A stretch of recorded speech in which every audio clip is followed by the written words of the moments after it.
بسم الله الرحمن الرحيم. اعوذ باللہ من الشیطان الرجیم. بسم اللہ الرحمن الرحیم. الحمد للہ رب العالمین وصلی اللہ علی سیدنا محمد وآلہ الطاہرین. عزیزان محترم، یہاں تک آپ کے لیے ثابت ہو گیا کہ ہر انسان اس پوری کائنات میں لذت اور سعادت کے پیچھے ہوا کرتا ہے.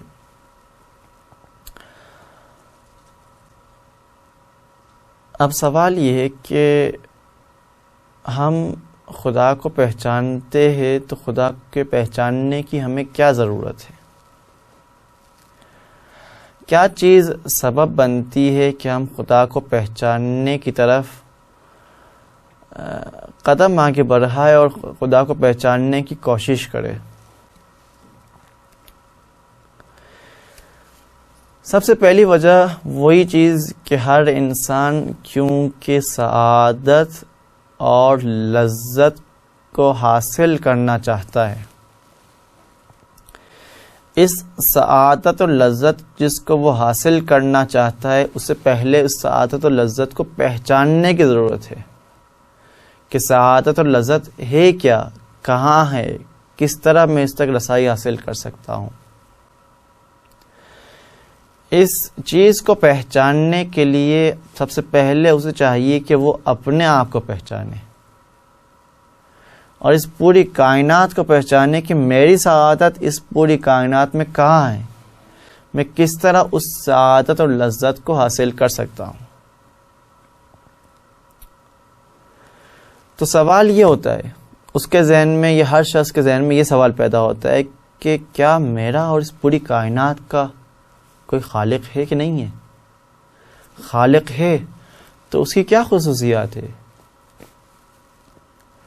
خالق ہے تو اس کا میرے ساتھ کیا رابطہ ہے، میرے ساتھ کیا ریلیشن شپ ہے اس کی؟ کیا ہمارے تمام تر امور اس خالق کے تحت ہے، اس کے کہے کے مطابق ہے؟ کیا اس عادت تک پہنچنے کے لیے ہمیں اپنا آپ کو خدا کے ساتھ ہمانگ کرنا ہے، اس کے مطابق، اس کے کہے کے مطابق عمل کرنا ہے؟ یہ تمام تر وہ سوالات ہیں جو ہمیں اپنی میکسیمم لذت تک پہنچنے کے لیے مددگار ثابت ہو سکتے ہیں اور جن کی وجہ سے ہم ان سوالات کے جوابات کے تلاش کرتے ہیں. دوسری وجہ باعث بنتی ہے، جو دلیل بنتی ہے کہ ہم خدا کی بحث کریں، خدا کے حوالے سے بحث کریں، خدا کے ہونے اور نہ ہونے پہ بحث کریں، وہ یہ ہے کہ پوری دنیا میں ابتدائی تاریخ سے لے کر انتہا تک آپ چلے جائیے، دنیا کے کسی بھی کونے میں کوئی ایسی جگہ نہیں جس کے اندر کسی بنانے والے کے بارے میں اعتقاد نہ رکھا جائے. پوری دنیا میں جتنے بھی لوگ ہیں بالآخر کسی نہ کسی بنانے والے کے وہ معتقد ہے کہ کسی نے ہمیں خلق کیا ہے، ہمیں بنایا ہے. ہاں، یہ ضرور ہے کہ اس اعتقاد میں، اس چیز کو ماننے میں کہ وہ ایک خدا ہے کہ کئی خدا ہے. وہ خدا سورج ہے یا چاند ہے، وہ خدا چاند ہے یا ستارہ ہے، وہ خدا کون سا ستارہ ہے، وہ کون سا چاند ہے، اس کے مصداق میں، اس خدا کی پہچان میں وہ غلطی کر بیٹھتے. لیکن اس چیز کو سب مانتے ہیں کہ کوئی نہ کوئی بنانے والا ضرور ہے، کوئی نہ کوئی خالق ضرور ہے. دنیا کی تقریباً لگ بھگ 600 زبانوں میں، جو زندہ اور مردہ زبانیں ہیں، بعض زبانیں ختم ہی ہو گئی، اس کو بولنے والے ختم ہو گئے، جو بیان کیا گیا کتابوں میں کہ دنیا کی تقریباً 600 زبانوں میں اللہ یا اللہ جیسا کوئی لفظ استعمال کیا جاتا ہے. کیوں استعمال کیا جاتا ہے؟ یعنی وہ اس چیز کے ماننے والے تھے، اس چیز کو مانتے تھے، خدا کو مانتے تھے. کم از کم 600 قومیں ایسی گزری ہے جو خدا کو مانتی تھی. تو اس کا مطلب ہے یہ خدا کو ماننا انسان کے اندر سے، کسی کے بتانے سے نہیں ہے کہ کوئی آ کے بتائے تو پھر میں خدا کو مانوں. نہیں بتا رہا تو میں بھی نہیں مان رہا، ایسا نہیں ہے.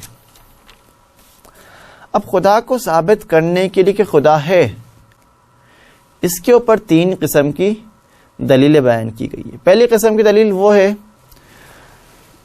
جو حواس کے ذریعے. کون سے حواس؟ یہی ہاتھ پیر، یہی آنکھ کان جو ہمارے پاس ہے، یہی ناک اور منہ جو ہمارے پاس ہے، ان کے ذریعے ہم خدا کو درک کرنا، دیکھنا نہیں، درک کرتے سمجھتے کہ کوئی نہ کوئی بنانے والا ضرور ہے. ایک قسم کی دلیل تو یہ ہو گئی. دوسری قسم کی وہ دلیل ہے کہ جو صرف اور صرف عقلی دلیل ہے، اس میں آپ کسی بھی حواس کو اپنے حس کے ذریعے اس کو استعمال نہیں کرتے اور اس کے بغیر آپ خدا کو ثابت کرتے. یہ بہت ہی محکم دلیل ہے. یہ ایسی دلیل ہے جس کو آپ دنیا کے کسی کونے پر بھی لے جائے، کیونکہ عقلی دلیل ہے. اس کے ذریعے آپ خدا کو ہر جگہ ثابت کر سکتے ہیں. اور تیسری وہ دلیل جو آپ اپنے اندر خدا کو پاتے ہیں. آئیے پہلی دلیل کی طرف. پہلی دلیل تھی کہ خدا کو ثابت کرنا حس کے ذریعے، یعنی ہم اپنے حواس کے ذریعے خدا کو ثابت کریں. وہ کیسے؟ وہ ایسے کہ ہم مشہور و معروف دلیل ہے، برہان ہے، جس کا نام رکھا جاتا ہے دلیل نظم. اس نظم کی دلیل سے، نظم بھی جو نام رکھا گیا ہے، یہ صرف اور صرف عام نظم نہیں ہے، ایک ایسا نظم جس کے پیچھے کوئی نہ کوئی مقصد پایا جائے. ایسا نظم. اس دلیل نظم کے ذریعے ہم خدا کو پہچان سکتے ہیں کہ کوئی نہ کوئی خدا ضرور ہے. نظم کا کیا مطلب ہے؟ نظم کا یہ مطلب ہے کہ مختلف پارٹس کے درمیان ایسی ہم آہنگی ہو، ایسا ان کے درمیان ملاپ ہو، سیٹنگ بن گئی ہے ان کے درمیان کہ اس سیٹنگ سے وہ پوری چیز ہے، پورا مجموعہ ہے، بہترین شکل میں بہترین طریقے سے چل رہا ہو. مثال کے طور پر یہی موبائل جو آپ کے ہاتھ میں ہے، اس کے مختلف پارٹس ہے، اس کی بیٹری ہے، اس کے کور ہے، اس کی مختلف اور دوسری چیزیں ہیں. اگر آپ کے پاس جو موبائل ہے اس میں اگر مثال کے طور پر فلاں بیٹری لگتی ہے، اس بیٹری کی جگہ آپ نے کوئی دوسری کمپنی کی بیٹری لگا دی، تو کیا آپ کو موبائل چلے گا؟ کیا اسے کہا جائے گا کہ آپ نے منظم طریقے سے اس موبائل کو سیٹ کیا ہے اور بنایا ہے؟ نہیں. آپ نے اگر اس موبائل کو چلانا ہے تو اس میں اسی موبائل کی بیٹری کو لگانا ہوگا، اسی ہی کمپنی کی، اسی ہی ماڈل کی بیٹری کو لگانا ہوگا، تاکہ پھر جا کے وہ موبائل چلے گا. ایسا نہیں ہو سکتا اس کی لمبی بیٹری ہے تو میں اٹھا کے ایک چھوٹی سی بیٹری اس میں لگا دوں. نہیں، جو اس کا پرزا ہے، اصلی پرزا ہے، اس کا اصلی پارٹ ہے، اس پارٹ کو اپنی جگہ پہ رکھنا ہوگا. اور یہ چیز کہ اس بہترین قسم کے موبائل کو جو بنایا گیا ہے، یہ بغیر بنانے والے کے نہیں بن رہا ہے، کسی نے بنایا ہے اور بہترین جان کر پہچان کر بنایا ہے، پہچان کر اور اس کے بنانے کے اوپر طاقت بھی رکھتا تھا، تب جا کے اس نے اس قسم کے اس بہترین موبائل کو بنایا ہے. اسے کہا جائے گا ایک منظم مجموعہ. یہ پوری کائنات، یہ زمین و آسمان، یہ دشت و دمن، یہ چاند و ستارے، جس کے درمیان اتنی بہترین نظم پائی جا رہی ہے، ایسی نظم، ایسی ہم آہنگی کہ زمین اور سورج کے درمیان جو فاصلہ ہے وہ کم و بیش نہیں ہو رہا، اس میں اضافہ نہیں ہو رہا. زمین جو سورج کے گرد گھوم رہی ہے، زمین اپنے مدار سے خارج نہیں ہو رہی، زمین بالکل ایگزیکٹلی اپنے ہی مدار پہ چل رہی ہے کہ تھوڑا ذرہ برابر بھی آگے پیچھے ہو جائے زمین ختم ہو جائے گی، سورج ختم ہو جائے گی، نظام برہم ہو جائے گا. اتنا دقیق اور منظم نظام بنایا ہے. کیا ہو سکتا ہے اس کا بنانے والا کوئی بھی نہ ہو، اتفاقی طور پر یہ چیز بن جائے؟ کہ بغیر بنانے والے کے جب ایک موبائل نہیں بن سکتا، جب بنانے والے کے ایک چھوٹا سا زمین و آسمان کا ماڈل نہیں بن سکتا، ایک چھوٹا سا دشت و دمن کا ماڈل نہیں بن سکتا، ایک چھوٹی سی چیز نہیں بن سکتی بغیر بنانے والے کی، کوئی بھی چھوٹی سی چیز، ایک چھوٹی سی پین بھی بغیر بنانے والے کی نہیں بن سکتی، تو کیا یہ پوری کائنات بغیر کسی بنانے والے کے بن سکتی ہے؟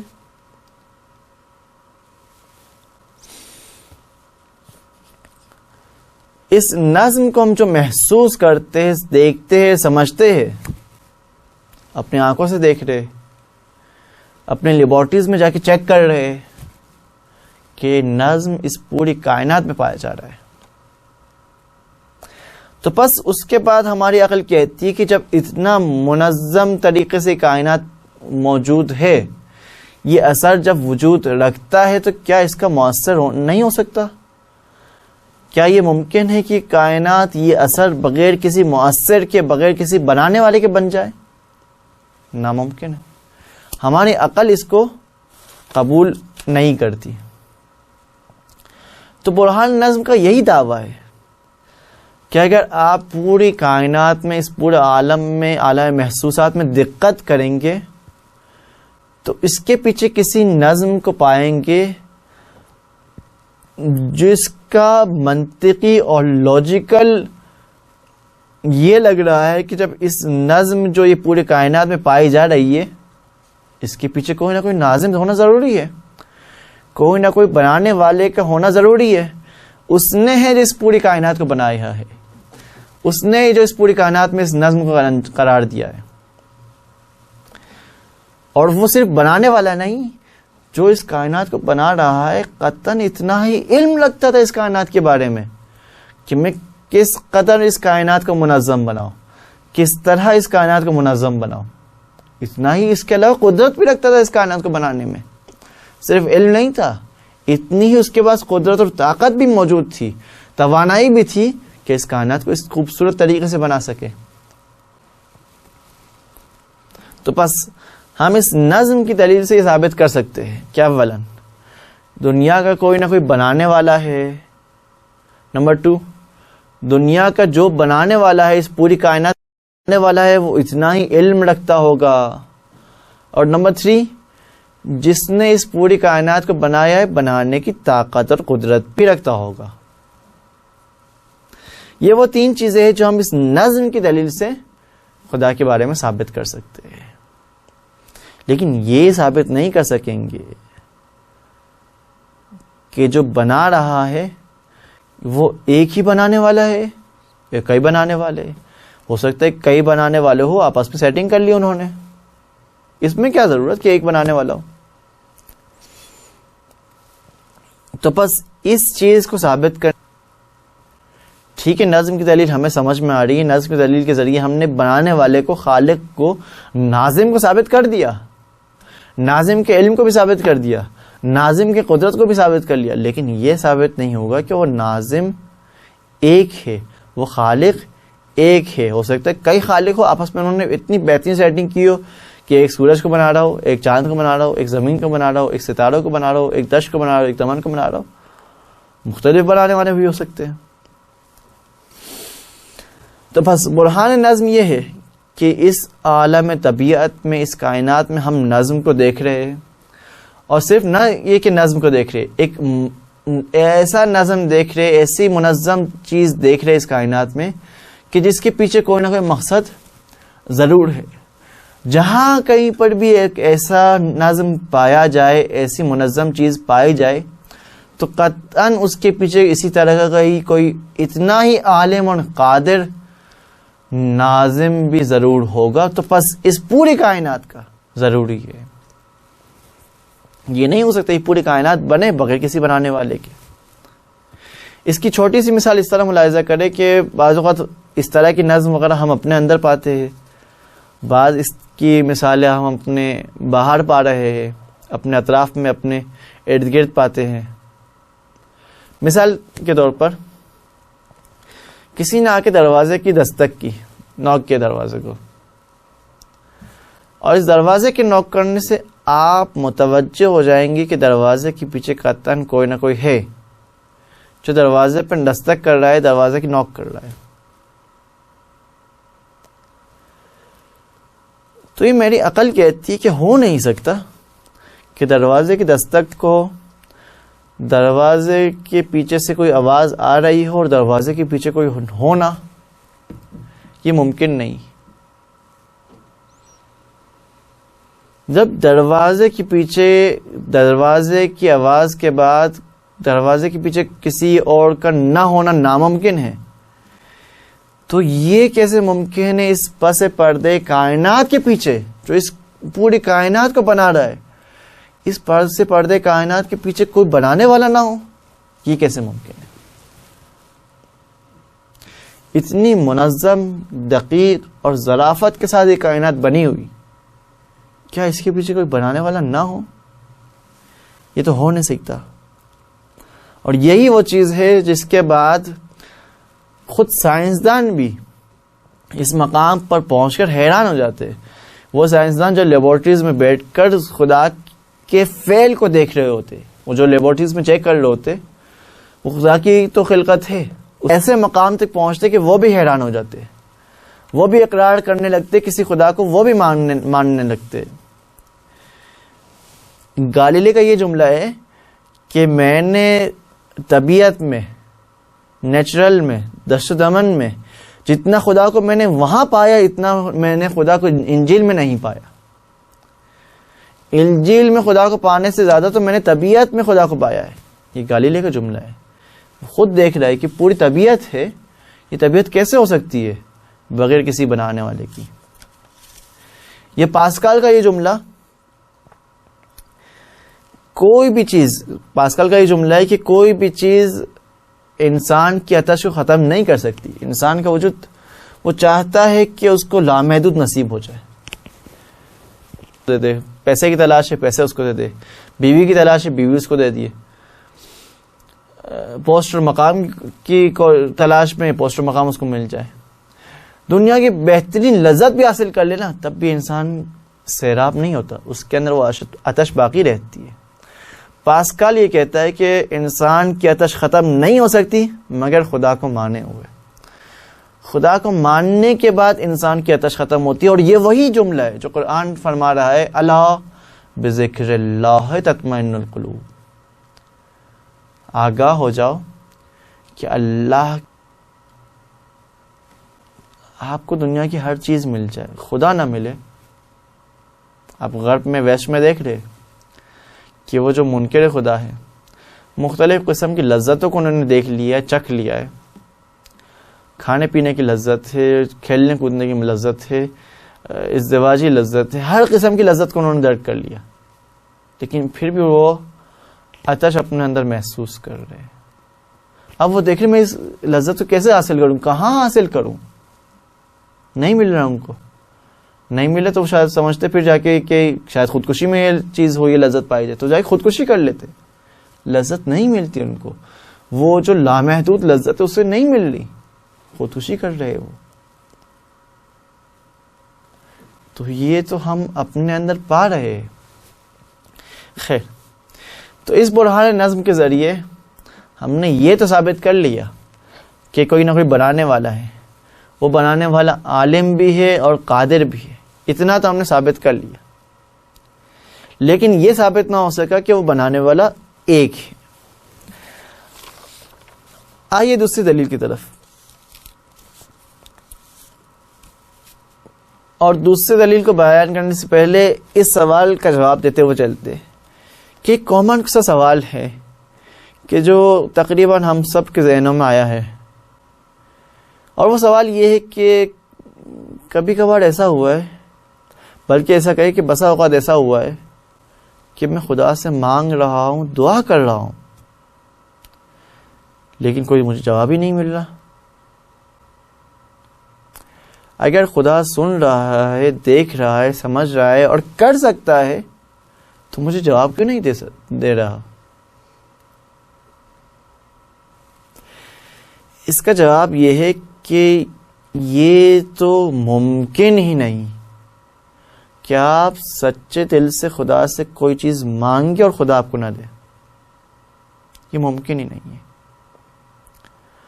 خدا نے قسم کھا کر کہا ہے. اس کے علاوہ دوسری آیت میں کئی دفعہ ریپیٹ کیا ہے، تکرار کیا ہے، ادعونی استجب لکم.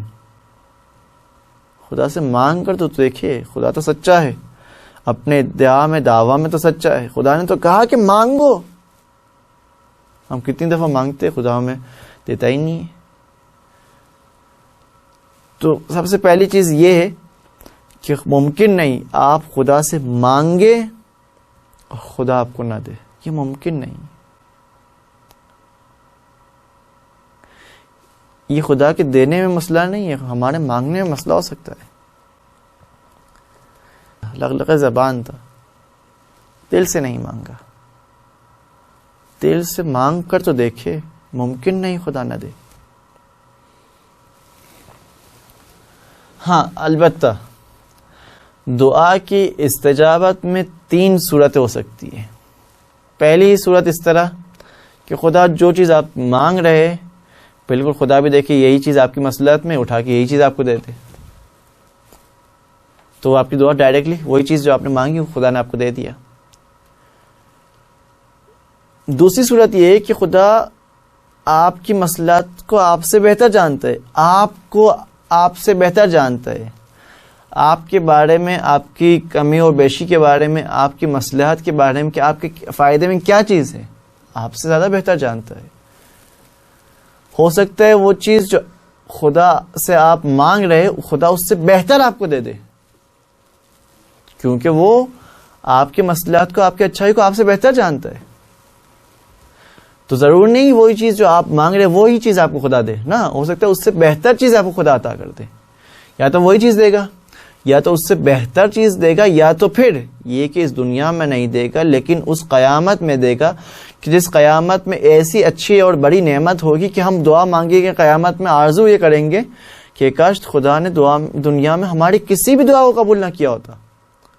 ہم نے جو بھی چیز خدا سے مانگی ہوتی ہے کاش خدا نے ہمیں دنیا میں کچھ بھی نہ دیا ہوتا، قیامت میں ہی مل جاتا، ہمیشہ ہمیشہ زندگی میں مل جاتا، وہاں پر جہاں پر ضرورت ہے اتنے اعلیٰ درجے میں ملتا. ہم نے تو ایک چھوٹی سی چیز مانگی. آپ جو مانگ رہے ہمارے حد تک ہے نا، ہم جو مانگ رہے ہمارے حد تک، ہمارے لیول تک ہوتی ہے وہ چیز. وہ جو خدا دے رہا ہوتا ہے وہ خدائی کے لیول کی چیز ہوتی ہے. خدا اتنی بہترین نعمت قیامت میں دے رہا ہے اور ہمیشہ ہمیشہ والی زندگی میں دے رہا ہے. تو ضروری نہیں کہ ہم جو چیز مانگ رہے ہیں وہی چیز ایگزیکٹلی خدا دے، اس سے بہتر بھی دے سکتا ہے. اور یہ بھی ہو سکتا ہے کہ خدا اس کے بدلے، ٹھیک ہے وہ ہمیں بہتر نہیں سمجھ رہا کہ ابھی یہ چیز دے، اس کے بدلے ہماری کوئی بلا کو ٹال دے. یہ بھی تو ممکن ہے.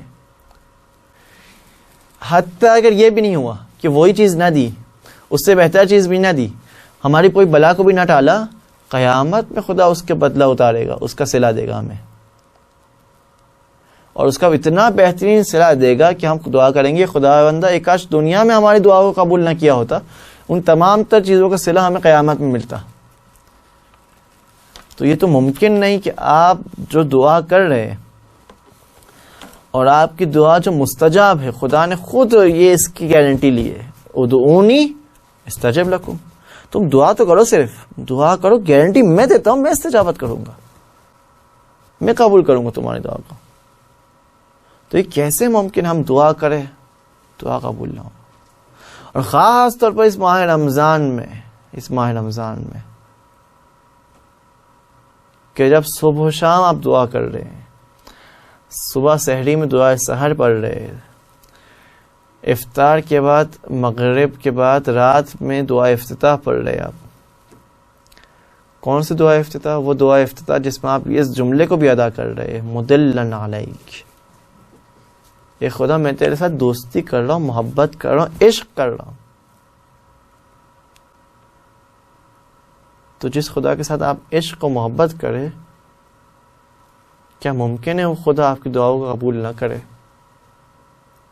ممکن نہیں. اور اس کے علاوہ ماہ رمضان روایات میں پایا جاتا ہے کہ ایک ایسا وقت ہے وہاں رمضان میں ہر روز آپ کو دیا جاتا ہے کہ جس میں دعا کا قبول ہونا 100% ہے. ممکن نہیں کہ آپ اس وقت دعا کریں اور اس وقت کی دعا آپ کی دعا قبول نہ ہو. اور وہ وقت ہے افطار کا وقت.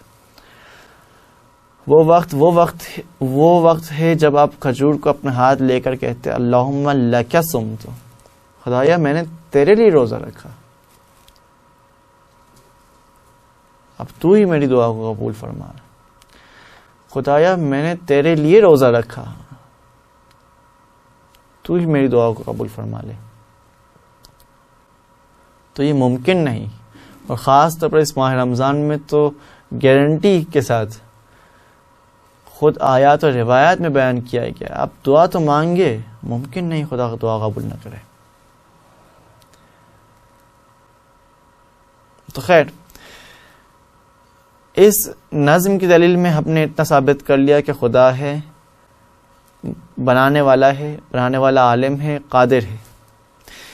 اس کے بعد آگے بڑھتے ہیں ہم دوسری دلیل کی طرف. دوسری دلیل ہے جس کا نام ہے برہان فطرت.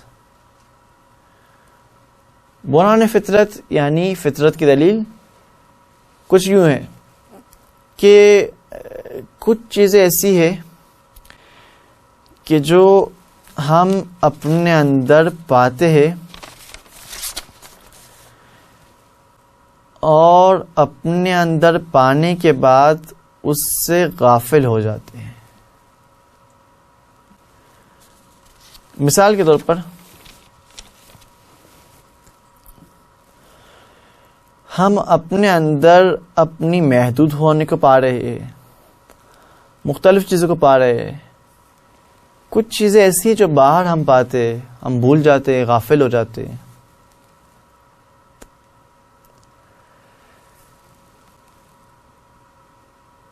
ایک مثال کو ملاحظہ فرمائیے کہ مثال کے طور پر ہوائی جہاز میں آپ بیٹھے ہوئے، ہوائی جہاز اڑ رہا ہے، ایک ایسا موقع آتا ہے کہ ہوائی جہاز تھوڑا ہلنا شروع کر دیتا ہے. جیسے ہی ہلنا شروع کر دیتا ہے اور کوئی کسی کو پکارنا شروع کر دیتا ہے. اب کوئی اللہ کو پکار رہا ہے، کوئی بھگوان کو پکار رہا ہے، کوئی گاڈ کو پکار رہا ہے. یہ ہوائی جہاز کے ہلنے سے ہر ایک نے اپنے اندر ایک ایسی ہستی کو پایا اور اس کو پانے کے بعد اس کو پکارنا شروع کر دیا.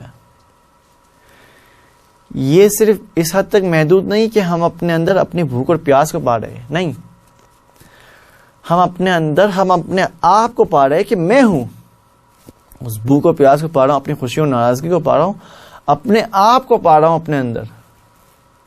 اسی طرح اپنے اندر اپنے خدا کو پا رہا ہوں، اپنے رب کو پا رہا ہوں، اپنے پالنے والے کو پا رہا ہوں کہ وہ ہے جو میرا نگہدار ہے، جو میری محافظت کرنے والا ہے. جب میں پوری دنیا سے قاطع تعلق کر دیتا ہوں، پوری دنیا سے نا امید ہو جاتا ہوں، اب ہوا میں ہوں، ہوا میں تیر رہا ہوں، کوئی راستہ ہی نہیں بچنے کا میرے پاس، اب کس سے مانگوں، کون مجھے بچائے گا؟ تب ہے ہر کوئی متوجہ ہوتا ہے کہ کوئی بنانے والا ہے، کوئی خالق ہے میرا، کوئی خدا ہے میرا. کوئی بھگوان پکار رہا ہے، کوئی خدا پکار رہا ہے، کوئی گاڈ پکار رہا ہے، کوئی اللہ پکار رہا ہے. مختلف، ہر کوئی اپنے اندر سے پکار رہا ہوتا ہے.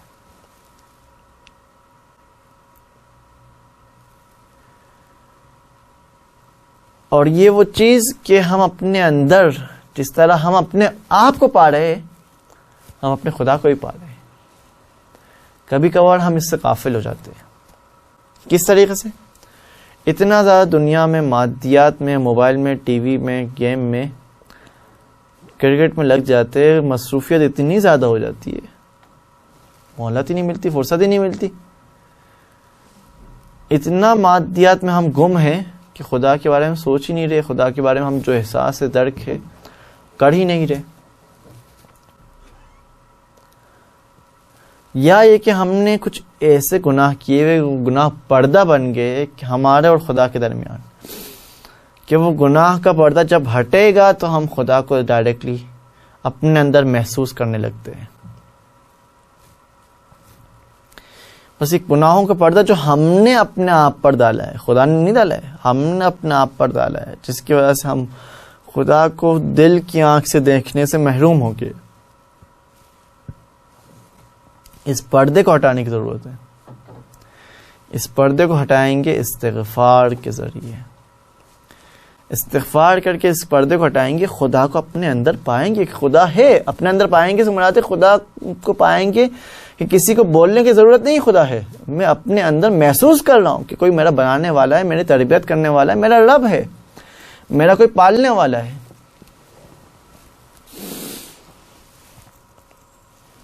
وہی ہے جو میری اس کمبود کو, میرے اس نقص کو, میرے اس نقصان کو, میرے اندر جو کمی جو پائی جاتی ہے, وہی ہے جو میری اس کمی کو پورا کرے گا.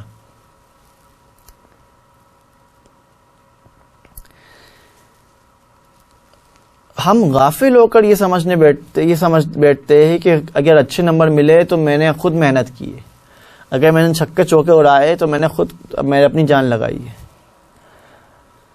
اگر میں خوبصورت ہوں, میں ہینڈسم ہوں, تو میں اسمارٹ ہوں, تو میں نے خود ہی اپنا آپ کو, میں دیکھو میں کتنا ہینڈسم ہوں, تو میں نے خود ہی اپنا آپ کو اتنا ہینڈسم بنایا, اتنے اچھے بال بنائے, اتنے اچھا خوبصورت بنا دیا.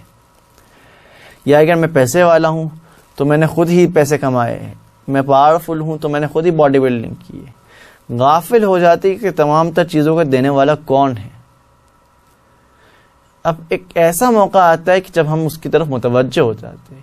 یہ وہی آیہ قرآن ہے جس کی طرف آیہ قرآن میں اشارہ فرمایا جا رہا ہے, وَإِذَا رَكِبُوا فِي الْفُلْكِ دَعَوُا اللَّهَ مُخْلِصِينَ لَهُ الدِّينَ.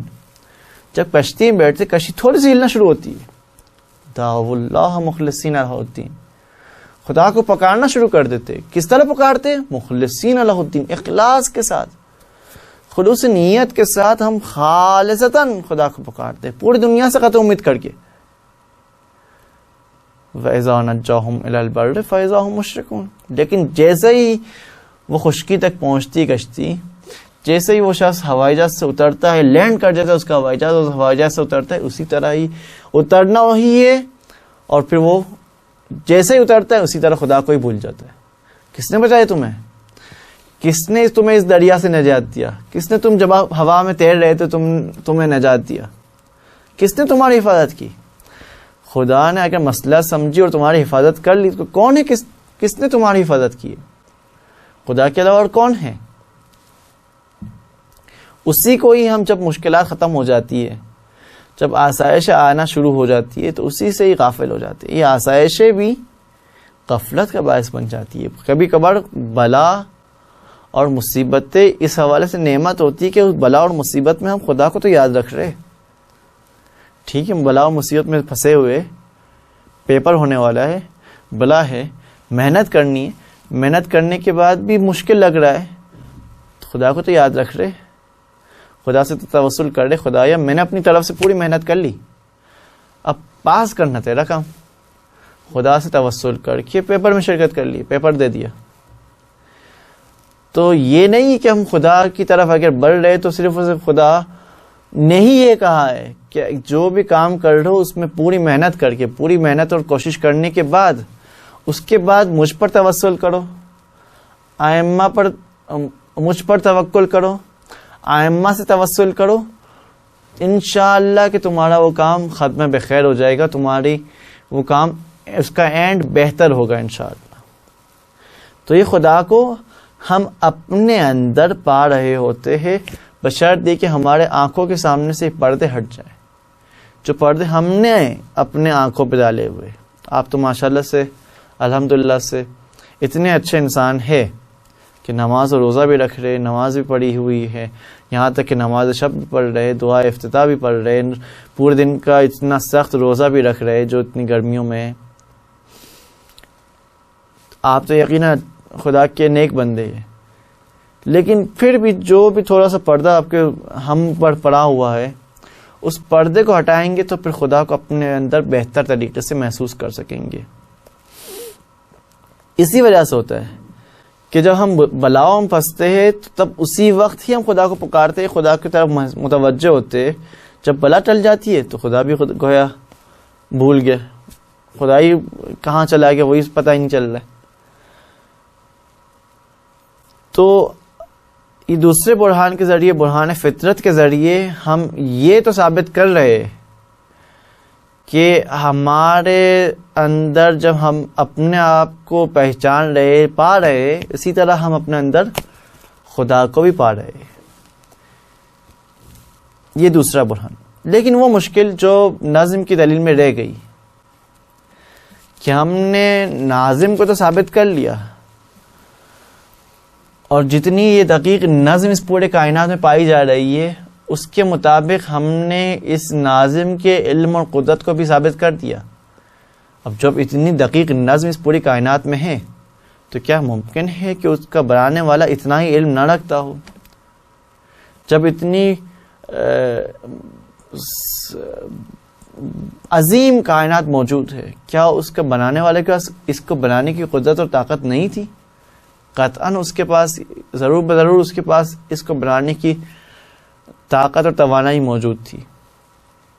اس کے لیے آپ ایک واقعہ ملاحظہ فرمائیے. ایک دن نیوٹن کے ہاتھ پاس ایک اسی پوری کائنات کا ایک ماڈل بنا ہوا تھا.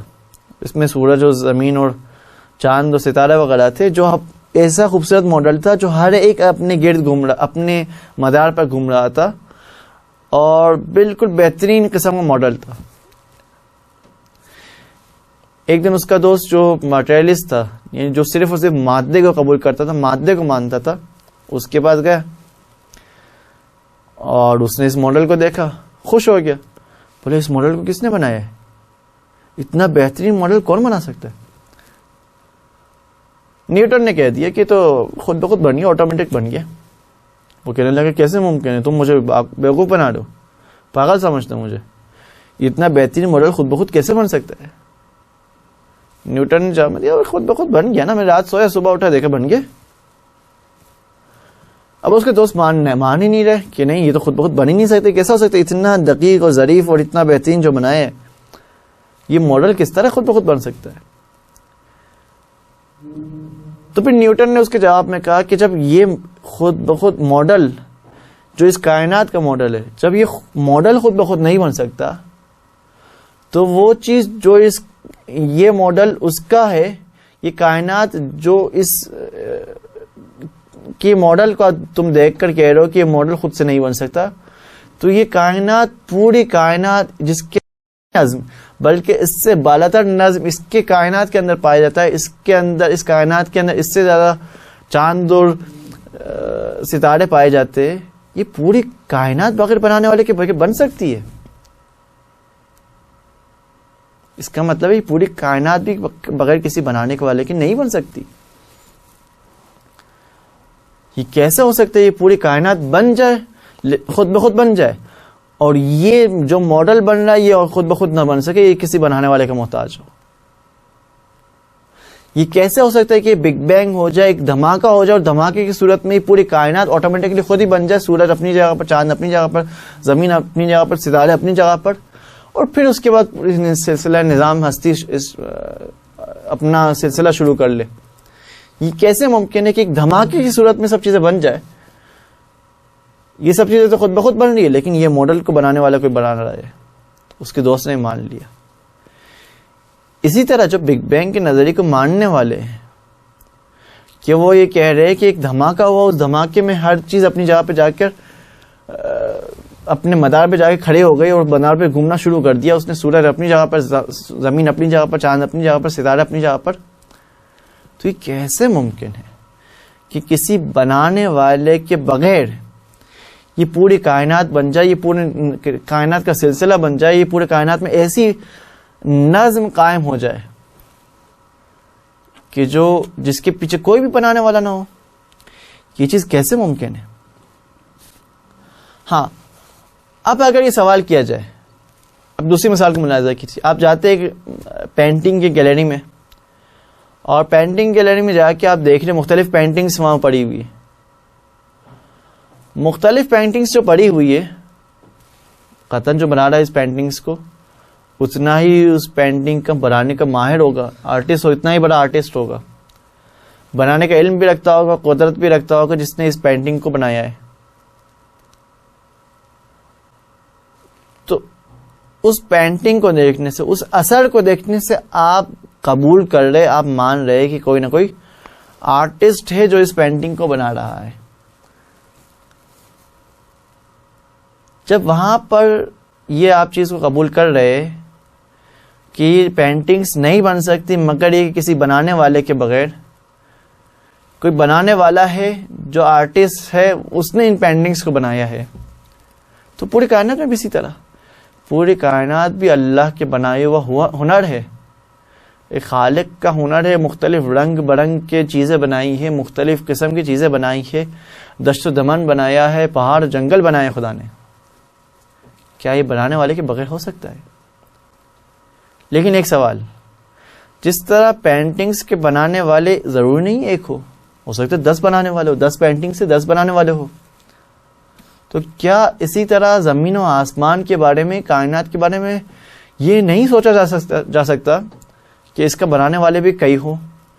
یہ کیسے ضروری ہے کہ خود اس کو بنانے والے بھی ایک ہو؟ کیا نہیں ہو سکتا اس کا بنانے والے بھی کئی خدا ہو؟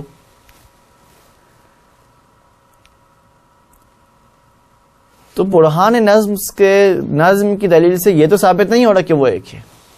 اس کے لیے ہم دوسری دلیل کے محتاج ہیں، اور وہ دوسری دلیل یہ ہے کہ جس طرح ہم اپنے اندر کمالات کو، اچھائیوں کو دیکھ رہے اور پا رہے ہیں، تو جب ہم مخلوق کے اندر یہ کمالات اور اچھائیاں پائی جا رہی ہے، تو جو بنا رہا ہے، جس نے ہمیں بنایا ہے، قطعاً اس کے اندر یہ کمالات بہترین طریقے میں پائے جا رہے ہوں گے.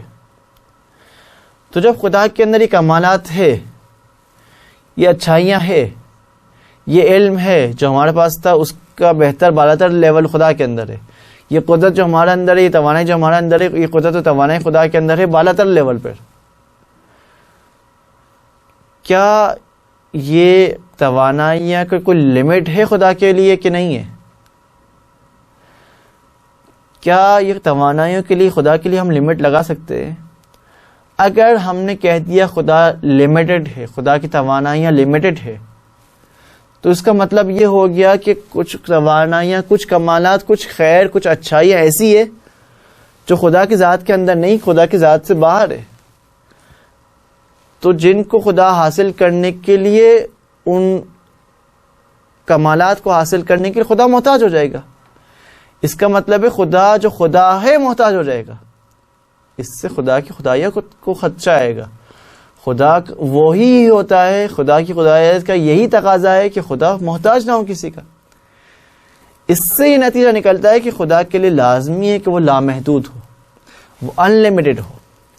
جب انلمیٹڈ ہوگا تو کیا 2 انلمیٹڈ ہو سکتے ہیں؟ جس ایک انلمیٹڈ نے اس پوری کائنات کو پر کیا ہوا ہے، کیا اس کے لیے دوسرے کا سوال آتا ہے کہ دوسرا بھی ہو سکے؟ دوسرے کا مطلب یہ ہے کہ ایک جگہ بارڈر لگا رہے پہلے اور دوسرے کے درمیان، اور جیسے ہی آپ نے بارڈر لگا دی دوبارہ محدود کر دیا آپ نے، اور جیسے ہی محدود کر دیا پہلا دوسرے کے کمالات کا محتاج ہے، دوسرا پہلے کے کمالات کا محتاج ہے. اس کا مطلب ہے کہ خدا لامحدود ہے، اور لامحدود بھی ایک ہی ہے، کئی خدا نہیں ہے. تو بس آج کے دن ہم نے یہ حاصل کر لیا کہ خدا بنانے والا قطعاً کوئی نہ کوئی ہے اس کائنات کا، اور وہ بنانے والا اس بنانے کے بارے میں علم بھی رکھتا ہے، بنانے کے بارے میں قدرت بھی رکھتا ہے، اور وہ بنانے والا ایک بھی ہے جس کو ہم اس کائنات میں بھی دیکھ رہے ہیں، اور اس کے علاوہ ہم اپنے اندر بھی پا رہے ہیں، جو ہمیں بھی تربیت کر رہا ہے اور جو ہماری بھی حفاظت کر رہا ہے، جو ہمیں بھی ہر آن ہر لمحے جو ہمیں بھی دیکھ رہا ہے اور ہماری بھی حفاظت کر رہا ہے. تو بس خدا ایک ایسی ہستی جس کے ہم محتاج ہیں ہر سیکنڈ اور ہر لمحے. آخر میں خداوند متعال سے دعا ہے کہ خداوند متعال ہمیں اپنے آپ کو پہچاننے اور اس کے مطابق، اس کے بہترین کہے کے مطابق عمل کرنے کی توفیق عنایت فرمائے. انشاءاللہ خداوند متعال امام زمانہ کے ظہور میں تعجیل فرمائے، اور ہمیں ان کے اعوان و انصار میں شامل فرما کر جام شہادت نصیب فرمائے. صلی اللہ علیہ سیدنا محمد و آلہ الطاہرین.